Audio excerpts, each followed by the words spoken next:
ሰላም ሰላም ውድ የቻናላችን ተከታታይ አድማጮቻችን እንደምን አላችሁ? ይህ አባን ስፖርት ቻናል ነው። የዩቱብ ቻናላችንን ሰብስክራይብ በማድረግ ትኩስ የሆኑ ስፖርታዊ መረጃዎችን ቤተሰብ በመሆን ያግኙ እያልን የደውል ምልክቱን በመንካት ስፖርታዊ መረጃዎችን በጊዜ እንዲደርሱ ያድርጉ። በተጨማሪም ላይክ በማድረግ ለሌሎች ተደራሽ እንዲሆን ማድረጋችሁን እንዳትረሱ። በክፍል ሁለት ፕሮግራማችን ሊድስ ዩናይትድ ከቼልሲ እንዲሁም ሊቨርፑል ከሰንደርላንድ የሚያደርጉትን ጨዋታ የምንመለከት ይሆናል። ሁለቱም ጨዋታዎች ምሽት 5 ሰዓት ከሩብ ሲል የምንመለከት ይሆናል። ሊቨርፑል በሜዳው በአንፊልድ ሮድ ሰንደርላንድን የሚገጥምበት ጨዋታ የዛሬውን ተጠባቂ ያደርገዋል። ሊቨርፑል እንደምናውቀው የአቋም መውረድ ላይ ያለ ቲም ነው። ሰንደርላንድ ይፈትኗል ተብሎ ይጠበቃል። በዛሬው ጨዋታ ላይ ምን ትላለህ? አዎ ሊቨርፑል ምን ያህል እየተቸገረ እንደነበረ እናስታውሳለን። ምናልባት የዌስትሃም ማሸነፍ ካልተነሳ በስተቀር ሊቨርፑል ከዛ በፊት የነበሩትን ሁሉንም ጌሞች በጣም እየተቸገረ ያለ ቲም ነበረ። የዌስትሃሙም ጨዋታ በጣም ምናልባት የአይዛክ ወደ ጎል መመለስ ለሊቨርፑል ጥሩ ዜና ይሆናል። በሌላ በኩል ግን ሊቨርፑል በጣም እየተቸገረ ያለ ቲም ነው። በመከላከሉ በኩልም ምናልባት ኮናቴ በዌስትሃሙ ጨዋታ አሪፍ አቋሙን አሳይቷል። በሌላ በኩል እንደ ኬርኬዝም ለሊቨርፑል ያን ያህል ይመጥላል የሚለው በጣም አጠራጣሪ ነው። ምናልባት እንደ ሮበርትሰን ያለ ተጫዋች አስቀምጠ ኬርኬዝን መጠቀም ትንሽ የሚከብድ ይመስላል ለሊቨርፑል። በአጠቃላይ ሊቨርፑል የተቸገረ ያለ ቲም ነው። ወደ ፎርም መጥቶ የዋንጫ ፉክክር ውስጥ ለመግባት የሚያደርገው ጌም ትልቁ ጌም ይሆናል፣ ይሄኛው የዛሬው ጨዋታ ማለት ነው። ሰንደርላንድ ምን ያህል ፈታኝ እንደሆነ ተመልክተናል። ቼልሲን 2-1 አሸንፏል። ትልልቅ ቲም የሚባሉትን እንደ አርሰናል ጋር 2-2 ነጥብ አስጥሎታል አርሰናልን። ቦርንማውዝን ያለፈው ሳምንት ከ2-0 መመራት ምን ያህል ዶሚኔት አድርጎ 3-2 እንዳሸነፈ እናስታውሳለን። በዛ ጨዋታ ላይ ወደ 10 ቢጫ ካርድ ተመዞ ምን ያህል ቻርጅ የበዛበት ጨዋታ እንደሚጫወቱም እናስታውሰው ነው። እና ሊቨርፑል በዚህኛው ጨዋታ በጣም ይቸገራሉ ተብሎ ይጠበቃል። ምክንያቱም የሰንደርላንድ ከወገብ በታች ያለውና ከወገብ በላይም በአጠቃላይ ቻርጅ የበዛበት ጨዋታ የሚጫወቱ ናቸው እና በዚህ ፍጥነት ምን ያህል ተዋህደው 21 ተጫዋቾችን አስፈርሞ አንድ አሰልጣኝ 21 ተጫዋቾች ማለት በጣም ብዙ ነው። ሊቨርፑል ምን ያህል እየተቸገረ እንደሆነ እናስታውሳለን። በዚህ ውድድር ዓመት 4-5 ተጫዋቾችን አስፈርሞ እነሱን ለማዋሃድ ምን ያህል እንደቸገረው የምናስታውሰው ነው። ነገር ግን ሰንደርላንድ 21 ተጫዋቾችን አስፈርሞ ምን ያህል ዶሚኔት የሆነ ቲም በቃ ላለመውረድ ነው በእርግጥ የሚጫወቱት፣ ምናልባት ዘንድሮ ስላደጉ ማለት ነው።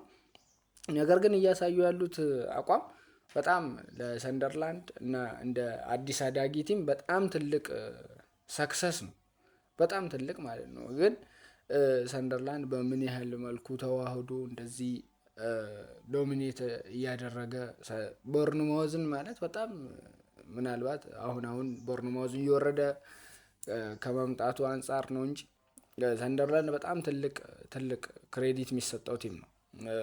በዚህኛው ጨዋታ ላይ ምናልባት እንደነ ዣካ ያለ ምን ያህል ዎሪየር እንደሆነ እናስታውሳለን። አርሰናል ቤት እያለም እዛ ላይ ሊቨርኩሰን ቤትም ዋንጫ ሲበሉ ምን ያህል ጠቃሚ እንደሆነ እናስታውሳለን፣ ለአርሰናልም ለሊቨርኩሰንም።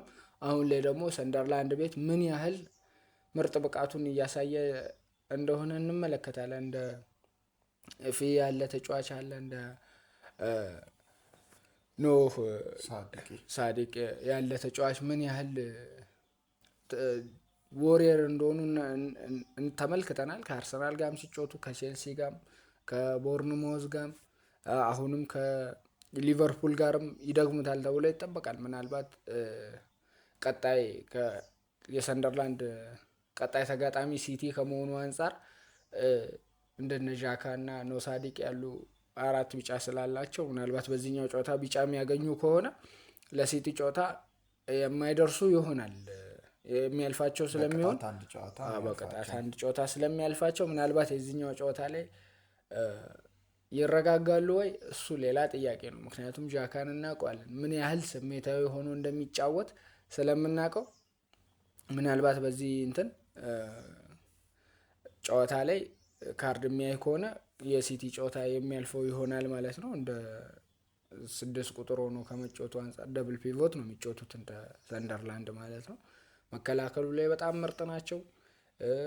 ማጥቃቱ ላይም በዛው ልክ በጣም ምርጥ ናቸው። መከላከሉ ላይ እንደ ባላርድ ያለ ምርጥ ዎሪየር የሆነ ዲፌንስ አላቸው። ሌላው በሊቨርፑል በኩል እንደ ዊርትዝ ያለ ተጫዋች እንመለከታለን። ምን ያህል ሶቦዝ ላይ ያለው ዊርትዝ ጋክፖ እንደ አይዛክ ያሉትን ይጠቀማል ተብሎ ይጠበቃል ሊቨርፑል ማለት ነው። እና በዚህኛው ጨዋታ እንደ ዊርትዝ እና ግራኒት ዣካን የሚያገናኝበት ጨዋታ ይሆናል። በሊቨርፑል አብረው የተጫወቱ ስለሆነ ምናልባት በተቃራኒ ሆኖ በዚህኛው ጨዋታ ይገናኛሉ። ግራኒት ዣካ እና ፍሎሪያን ዊርትዝ ማለት ነው በዛሬው ጨዋታ ይገናኛሉ ተብሎ ይጠበቃል። በዚህኛው ጨዋታ በሰንደርላንድ በኩል በጣም ቻርጅ ያለው ጨዋታ የሚጫወቱ ይሆናል። እንደ ዊርትዝ ያለ ተጫዋች ደግሞ ምን ያህል ይሄንን ቻርጅ ይቋቋማል የሚለውን የምንመለከት ይሆናል። በጣም ተጠባቂ ጨዋታ የሚያደርገው ሊቨርፑል በጣም አቋሙ ላይ እንዳልሆነ ያስታውቃል። እንደ ጆጎሜዝን ነበር ባለፈውም በራይት ዊንግ በራይት ባክ በኩል ያሰለፈው ብራድሊን አልነበረም። እና ይሄኛው ደግሞ ምን ያህል ያዋጣዋል እሱን እንመለከታለን። እንደነ ሳላ ያለ ተጫዋች ደግሞ አስቀምጦ ነበረ። አንዳንዴ የምታረገው ነገር ሜዳ ውስጥ የምታረገው ነገር አሰልጣኝ ሆነ የምታረገው ነገር ቀይረህ እንኳን ስታስገባ ከተሳካልህ የሚጨበጨብልህ እና ካልተሳካልህ ደግሞ በጣም የምትወቀስበት ነው። እና ምናልባት የሳላም ማስቀመጥ ሜቢ ዌስትሃምን ስላሸነፉ አልተወራም እንጂ በዛ ጨዋታ ላይ ነጥብ ጥሎ ቢሆን ድሮፕ አድርጎ ቢሆን ምን ያህል የሳላን ማስቀመጥ ሚዲያው ምን ያህል እንደሚያወራና ተጫዋቹ ደጋፊው ምን ያህል እንደሚወቅስ እናውቃለን። ስለዚህ የምታደርገው ነገር አዋጭ እስከሆነ ድረስ ችግር የለባቸውም። ያው ክፍተትም እያለብህ ብትሄድም ችግር የለባቸውም። ነገር ግን ነጥብ የምጥልበት ሰዓት ነው የሚወራው። ለዛ ክሬዲት ትሰጣለህ ስላሸነፈ። ሲሸነፍ ደግሞ አውረደህ ነው የምትመጣው። ምናልባት ሳላን ማስቀመጡ በዛሬውም ጨዋታ በእርግጥ ያስቀምጧል ተብሎ ይጠበቃል። ምክንያቱም የሰራለት ፎርም ስላለ ራሱን ፎርም ስሎት ይዞት ይገባል ተብሎ ይጠበቃል። እንደ ሶቦዝ ላይ ዊርትዝን እና ጋክፖን ማለት ነው አይዛክን 9 ቁጥር አድርጎ ይጠቀማል ተብሎ ይጠበቃል። በዛሬው ጨዋታ ምናልባት አጓጊ የሚያደርገው የሰንደርላንድ በቻርጅ መጫወትና ሊቨርፑል ደግሞ አቋሙ ላይ አለመገኘት ተጠባቂ ያደርጓል። በዚህኛው ጨዋታ አሪፍ ጨዋታ እንመለከታለን ብዬ አስባለሁ። ሁሉም ጦረኛ ናቸው የሰንደርላንድ ቲም ተጫዋቾች ማለት ነው። እና ሰንደርላንድ 6ኛ ላይ ተቀምጦ ነው ይህንን ጨዋታ የሚያደርገው። ሊቨርፑል በአንጻሩ 8ኛ ጨዋታ ላይ ነው። ያው የአንድ ነጥብ ልዩነት ነው ያላቸው በሁለቱ መካከል። ሰንደርላንድ 22 ሊቨርፑል ደግሞ 21 ነጥቦችን ሰብስቦ ማለት ነው የሚያደርጉት ጨዋታ ይሆናል። ስለዚህ ይሄን ጨዋታ በጣም ተጠባቂ ያደርገዋል ማለት ነው። በሌላ ጨዋታ ቼልሲ ከሜዳ ውጭ ተጉዞ ሊድስ ዩናይትድን የሚገጥም ይሆናል። ቼልሲ ከመሪዎች ጋር ያለውን የነጥብ ልዩነት ለማጥበብ ነው ይህንን ጨዋታ የሚያደርገው። እስኪ ስለ ቼልሲ ያለህን ፖይንት ኦፍ ቪው እስቲ አንዳንድ ነገር በለን። ቼልሲ በዘንድሮ የውድድር ዓመት በጣም ምርጥ ፎርም ላይ የሚገኝ ቲም ነው ካሉት ቲሞች ውስጥ ማለት ነው። እና በዓለም ክለቦች ዋንጫ ላይ ፒኤስጂን 3-0 ሲያሸንፍ ምን ያህል ዶሚኔት አድርጎ እንዳሸነፈ እናስታውሳለን። የኢንዞ ማሬስካው ቡድን ማለት ነው። እና ከዛ ጨዋታ በኋላ ሁሉም አስተያየት የሚሰጡት እንዳለ የዘንድሮ የ2025-26 ውድድር ዓመት የእንግሊዝ ፕሪሚየር ሊግ ዋንጫ ተፎካካሪ ይሆናል ተብሎ በጣም በብዙዎች ግምት የተሰጠው ቲም ነው ቼልሲ እና እሱንም እያሳየ ያለ ይመስላል። ቼልሲ ምን ያህል ከወልቭስ ቶተንሃምን በፕሪሚየር ሊጉ ማለት ነው እንደ በርንሌይ በቻምፒየንስ ሊጉ ደግሞ ባርሳን እና ባለፈው ያሳለፍነው ሳምንት ላይ ምን ያህል ከአርሰናል ጋር ምርጥ ብቃቱን እንዳሳየ ተመልክተናል።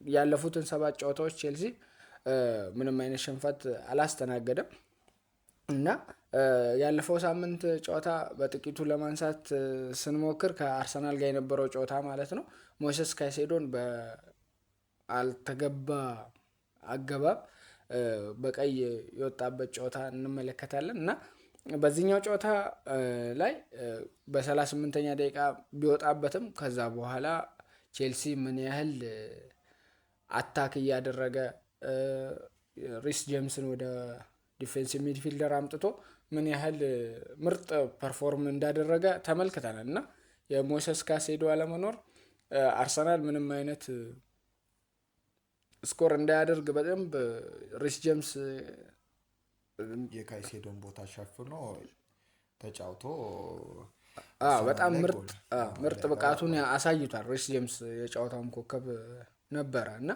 በጣም ምርጥ ፎርም ላይ ያለ ቼልሲ ተመልክተናል። በእርግጥ የዛ ጨዋታ ላይ በጣም ሁሉም ተጫዋቾች አግሬሲቭ ሆኖ ነበር ሲጫወቱ የነበሩት። በጣም አግሬሲቭ ሆኖ ተጫውቷል። እንደ ኤንዞ ፌርናንዴዝ በጣም ሁሉም በሚባል ደረጃ በተለይ በቼልሲ በኩል በጣም አግሬሲቭ ሆኖ ነበር ሲጫወቱ የነበሩት እና በቀይ ወጥቶባቸው እንኳን ኤንዞ ማሬስካ ምን ያህል ከማንቸስተሩ ጨዋታ በኋላ ምን ያህል እንደተማሩ እና እየተማሩ እንደሚገኝም ተመልክተናል። ማንቸስተር ጨዋታ ላይ ኔቶን አውጥተው ከዛ በኋላ ዲፌንሲቭ ሚድፊልደር እንዳስገቡ ከዛ በኋላ ምን ያህል እንደተቸገሩ እናስታውሳለን። አስገዳጅ ቅያሪም ቢሆን የፓልመር ቅያሪ ከዛ በኋላ ፓልመርን አላየ ነው ከማንቸስተር ጨዋታ በኋላ ማለት ነው። ፓልመር ምናልባት አሁን ተመልሷል።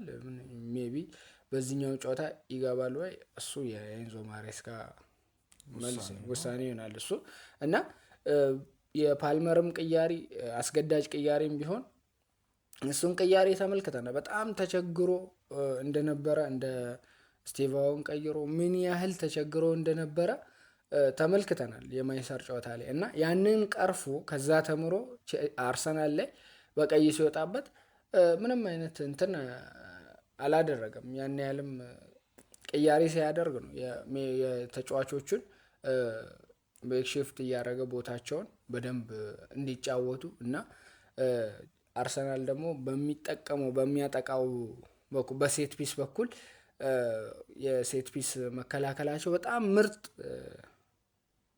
ሪስክ ያለው በጣም ምርጥ የሆነ ለዲፌንስ ነበር ሲያደርጉ የነበሩት። ይህም ማለት ደግሞ ቼልሲዎች የአርሰናል ጨዋታ ላይ በደንብ ዲፌንስ ያደረጉት ሴት ፒሱን 3 ተጫዋቾችን ወደ ከቦክስ ውጭ አድርጎ እንዲጫወቱ ማድረግ ነው። ምክንያቱም አርሰናል ሙሉ ለሙሉ ዶሚኔት አድርጎ ቦክስ ውስጥ ሁሉንም ተጫዋቾች ቦክስ ውስጥ አስገብቶ ስኮር እንዳያደርግ 3 ተጫዋቾችን ከቦክስ ውጭ አድርጎ ነበር ኤንዞ ማሬስካ ሲከላከል የነበረው ዲፌንሱን ማለት ነው ሴት ፒሱን እና ከቦክስ ውጭ ሲሆን የአርሰናል ተከላካይ የነበሩት በአጠቃላይ ይቻላል ማለት ይቻላል እና ሁሉም ተስቦ ነው ከቦክስ ውጭ ወጥተው ነበረ ሲከላከሉ የነበሩት። ምክንያቱም ምናልባት ኳሱ የሚመለስ ከሆነ ቼልሲ ስኮር ለማድረግ በደንብ ወጥቶ ነበር ሲጫወት የነበረው እና ያንን ደግሞ አርሰናል ወጥቶ ነበር እና የሚገጭ ተጫዋች እንኳን አልነበረም። በቁጥር እንኳን በልጠው ቢሆንም የሚገጭ ተጫዋች ቦክስ ውስጥ ፕሬዘንት የሚያደርግ ተጫዋች አልነበረም። በሰዓቱ 2-3 ተጫዋቾች ናቸው ቦክስ ውስጥ እንዲገኙ እያደረገ የነበረው አርቴታ በራሱ። ምክንያቱም ያለበትን ክፍተት በሰዓቱ ይታወቅ ነበር። ከተከላካይ ጀርባ ተጫዋች እንዳይኖር ማለት ነው። እና ቼልሲ ምን ያህል የተዋጣለት እንደነበረ በሰዓቱ አይተናል። እና ከዛ በፊትም በሊቨርፑል ጨዋታ ላይም 2-1 ሲያሸንፉ ማለት ነው የዛ ጨዋታ ላይም በደንብ ይሄንን ስትራቴጂ ሲጠቀሙ ተመልክተናል። የሊቨርፑል ተጫዋቾች ሙሉ ለሙሉ ትኩረታቸውን ስኮር ከማድረግ ውጪ ትኩረታቸውን ለመበተን የመከላከሉ ላይም እንዲያዘነብሉ ለማድረግ 3 ተጫዋቾችን ወደ ተቃራኒ ከቦክስ ውጭ አድርጎ ሲያጫውቱ ተመልክተናል። እና አርሰናል ላይም ብቻ አይደለም ብቻ ቼልሲ በጣም ምርጥ ጨዋታ ላይ እያለ እንመለከታለን። ሊቨር ማነው በአርሰናል ምን ያህል ዶሚኔት አድርጎ እንዳሸነፈ እናስታውሳለን። ከአርሰናል ጋር ደግሞ በዛው ልክ በቀይ ቢወጣበትም ምናልባት ካሴዶ ቢኖር ነጥቡ ይሄ ላይሆን ይችላል። ቼልሲ የማሸነፍ ቻንስ ይኖረው ነበረ። ምክንያቱም አርሰናል ምንም አይነት የማሸነፍ ፍላጎት ያለው ቲም አልነበረም በሰዓቱ። ምክንያቱም ቼልሲ በጣም አታክ እያደረገ በጎዶሎ እንኳን አታክ ሲያደርግ ነበር። እንደ ኔቶ ያሉ ተጫዋቾችን ሲጠቀም ነበረ። ሪስ ጄምስ በጣም መሀል ላይ በጣም ምርጥ ብቃቱን ሲያሳይ ተመልክተናል። እና ኤንዞ ማሬስካ በእርግጥ የትልቅ ጌም አሰልጣኝ ናቸው ነው የሚባሉት። በጣም ትልልቅ ጌሞቹን የማሸነፍ ሜንታሊቲያቸው በጣም ከፍተኛ እና እነዛም ነው እንደ ሊቨርፑል በጣም በቀላል ቲም በሰንደርላንድ ሲሸነፉ ተመልክተናል። ሌላው በብራይተን ሲሸነፉ ተመልክተናል። እንደዚህ አይነት እንትኖችን ተመልክተናል። በሁለቱ ጨዋታዎች እንትን ይሞክራሉ ተጫዋቾችን በደንብ ለመሞከር የሚያደርጉት ነው ኤንዞ ማሬስካ። እና ትልቅ ጌም ላይ ግን በደንብ ተዘጋጅቶ የሚመጣ አሰልጣኝ ነው። የዛሬውም ጨዋታ ምናልባት ሊድስ ዩናይትድ ላይ የሞይሰስ ካይሴዶን ቦታ ማንን ይጠቀማል? በእርግጥ እንደ አንድሬ ሳንቶስን ተመልክተናል። ከበርንሌይ ጋር በነበረው ጨዋታ ተጠቅሞት ነበር አንድሬ ሳንቶስን። ምናልባት በሊድሱ ጨዋታም እሱን ይጠቀማል ተብሎ ይጠበቃል። እንደ ዲፌንሲቭ ሚድፊልደር ማለት ነው ከሪስ ጄምስ ጋር አንድ ላይ አጣምሮ ማለት ነው። ኤንዞ ፈርናንዴዝም ምናልባት ፓልመር ፊት የሚያደርጉ ከሆነ ኤንዞ ፈርናንዴዝን ወደኋላ ስቦ ፓልመርን 10 ቁጥር ላይ ያጫውቱታል ማለት ነው። ሌላ ምናልባት ሌላ ሙከራም ሊያደርጉ ይችላሉ ተጫዋቾችን ለማሳረፍ። ቀጣይ ከቦርንማውዝ ጋር ነው። በእርግጥ ግን ተጫዋቾችን ለማሳረፍ ምናምን የሚያደርጉት ስትራቴጂ ለኤንዞ ማሬስካ ከትንሽ ቲም ጋር ያላቸው እንትን ትንሽ ያስቸግራቸዋል። ምክንያቱም ቅያሬ ያበዛሉ ለቀጣይ ጌም በሚለው ማለት ነው። ለዛ ይሄ ጨዋታ በእርግጥ ለቼልሲ በጣም ወሳኝ ጨዋታ ነው። እናም ቀላል ነው። ሊድስ ዩናይትድ ይወርዳሉ ከሚባሉ ቲሞች ውስጥ አንዱ ነው። ምናልባት ዛሬ በሜዳው ከመሆኑም አኳያ ጨዋታውን ይከብዳል ማለት ባይቻልም እንደ ዳንኤል ፍራንኪ ምናልባት ዋርኒንግ ውስጥ ያለ አሰልጣኝ ከመሆኑ አንጻር